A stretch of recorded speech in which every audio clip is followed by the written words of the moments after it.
She is a girl that she get married, and then after she get married, they fired her from her business, from her work, from her job, because she is a believer.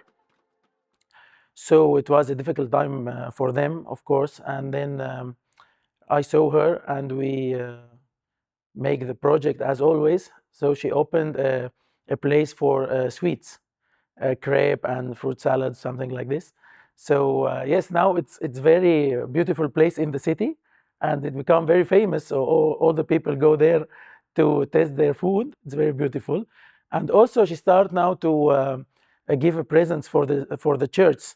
So if there is any event in the church for the kids or something, because she is very happy of her business, she want to thank God because God helped her with that.